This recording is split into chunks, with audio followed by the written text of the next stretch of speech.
peacekeeping has never been so big as it is today. The United Nations today is the organization that deploys the greatest number of troops around the world. We have some 100,000 people deployed in 18 different missions, a lot of them in Africa, but also in Haiti, also in Asia, also in Europe. And one of the reasons for that enormous surge is that peacekeeping today addresses not just conflicts between states, but more and more you see peacekeeping missions in countries that have had a civil war and where the presence of the peacekeepers is an important contribution to bringing the country back to a real peace.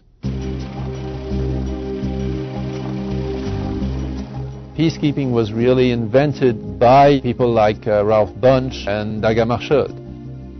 When peacekeeping started, peacekeeping was essentially about conflicts between countries. It would be a dangerous mistake, and it's a mistake that was made in the 90s, to think that peacekeeping is some kind of universal medication that works in any kind of circumstance. Peacekeeping doesn't work if there is a war going on.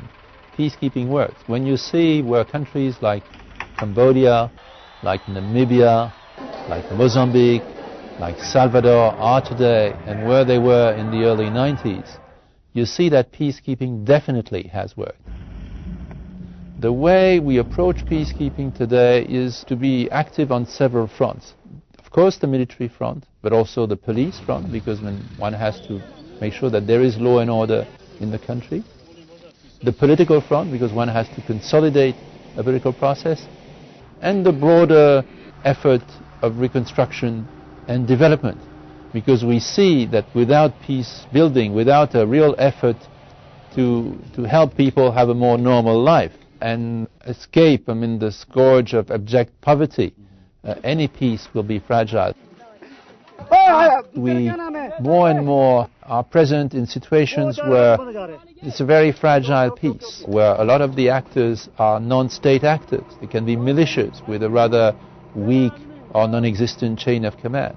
You do not want a fragile peace that has been achieved with great effort to be jeopardized. You need a robust force that can send a clear message to all those spoilers that they will be dealt with harshly. And that's why now in places like the Democratic Republic of the Congo or in Haiti, facing gangs in urban slums, we have very robust forces. To be a good peacekeeper, you have to have courage, because you're deployed in a difficult place. Unfortunately, we do lose peacekeepers to hostile fire every year. You also need humility, because you're there in a country that is not your country, in a country that you've come to help. So you have never to forget that you are there as a guest of that country. And you also need persistence, because peacekeeping is not a quick win. You have to really work hard for peace. If you do not stay the course, if you try to solve the very difficult problems too quickly, then you run high risks. I can't think of any organization that does peacekeeping in the kind of comprehensive way that the UN does it. We see the African Union now very much engaged. We see the European Union making a very important contribution, especially in places like Kosovo. They helped us also in the Democratic Republic of Congo.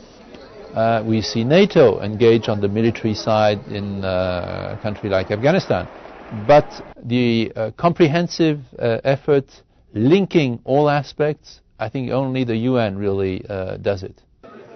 The Security Council is the key organ of the United Nations responsible for peacekeeping. It's the Security Council that makes the decision on any mission that is deployed, on the size of the mission, and on the mandate of the mission. Once the Security Council has made a decision to deploy a mission, then it is compulsory for member states to fund that mission. The overall budget is now more than $5 billion, but that figure is less than 0.5% of world military spending. When it comes to the troops, a lot of the troops come from the developing countries. In Democratic Republic of Congo, we have troops from Pakistan and troops from India working side by side, and it's a confidence-building measure between those two countries. But we also have troops from Africa, we have troops from Latin America, we have troops from many parts of the world.